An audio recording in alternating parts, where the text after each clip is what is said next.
Correct? Yep. Any sexual act. No, not true. There are two definitions of adultery. One is when a married woman cheats on her husband, she commits adultery.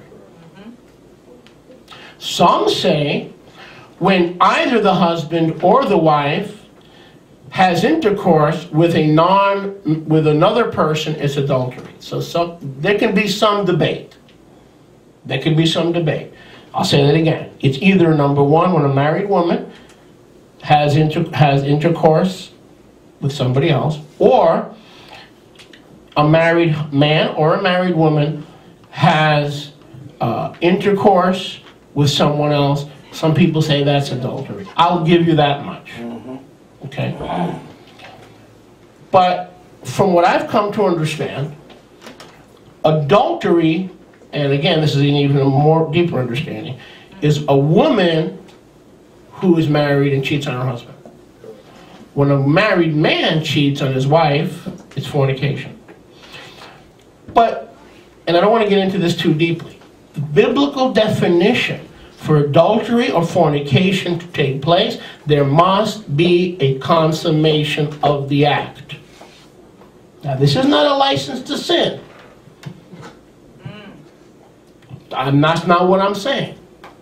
But what I'm saying is, in Yahweh's eyes, there has to be a consummation. Everyone understands what consummation is? Okay. Yes.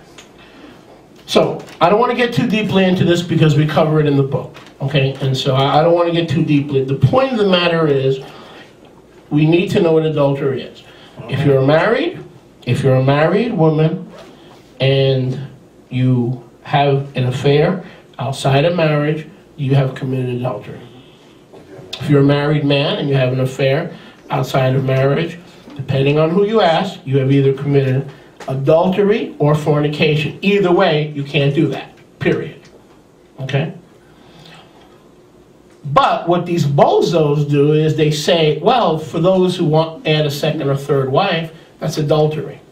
Liars. They're liars. You follow me, right?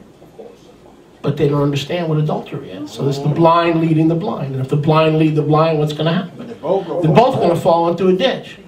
And that's not just in the physical, that's especially in the spiritual.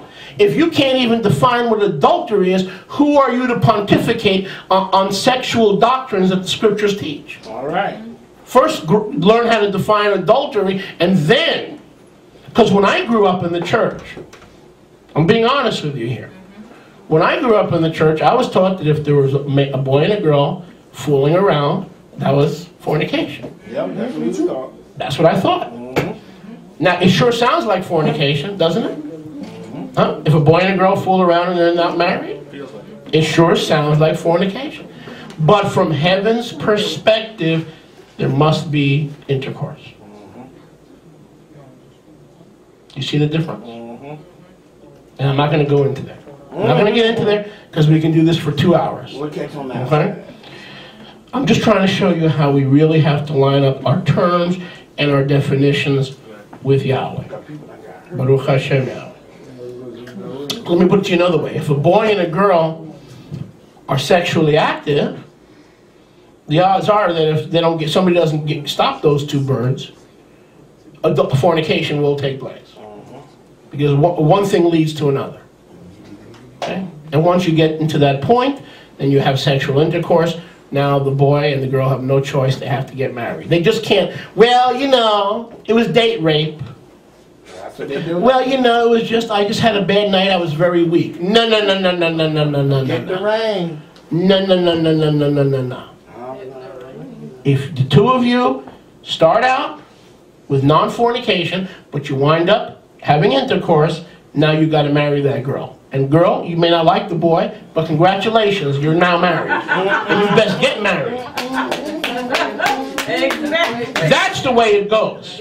So if people want to live together and play around, one thing leads to another, and if it leads to the ultimate, then they're going to wind up marrying somebody they can't stand.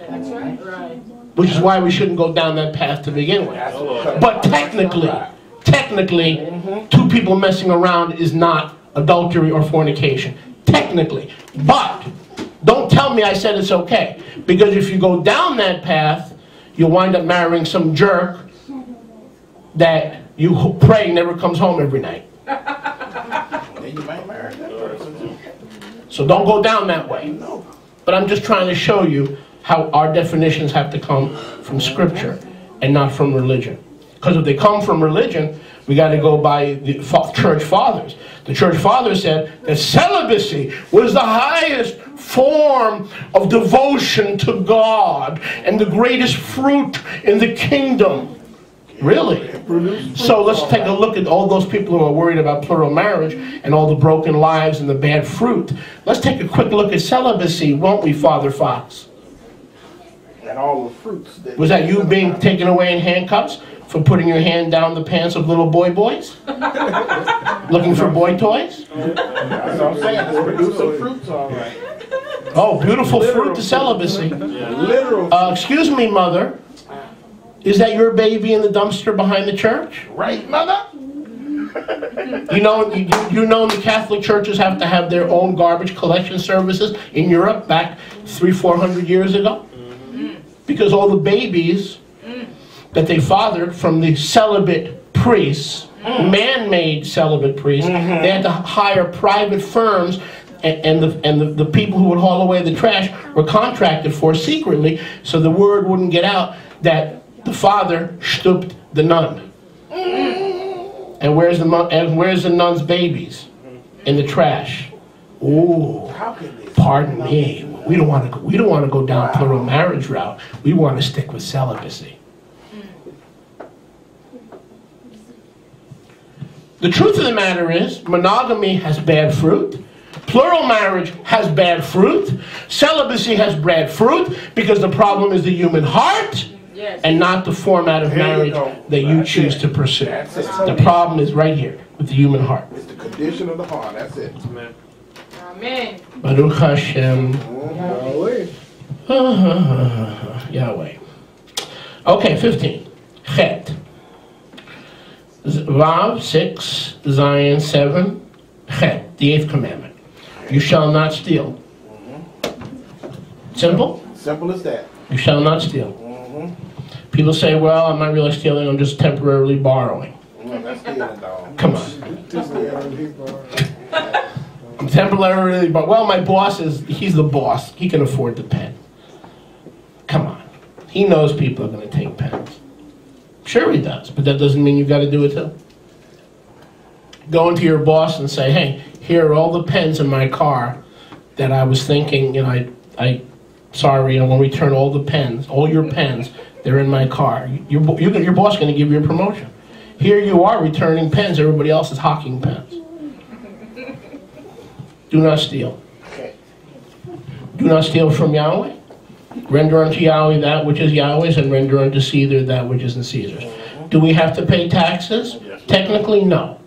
Why? Because we are the king's children. Nevertheless, lest we should offend them and wind up in prison, let us render unto Yahweh what is Yahweh's, and let us render unto Caesar's what is Caesar's. We are the king's children. Technically, we don't have to pay taxes because Yeshua is king, and we are under his authority, and we are the king's children. But Yeshua told Kepha, lest we should offend them and we wind up in prison instead of preaching the gospel and being free to obey Yahweh, go over there, find a fish. There are 2 farthings.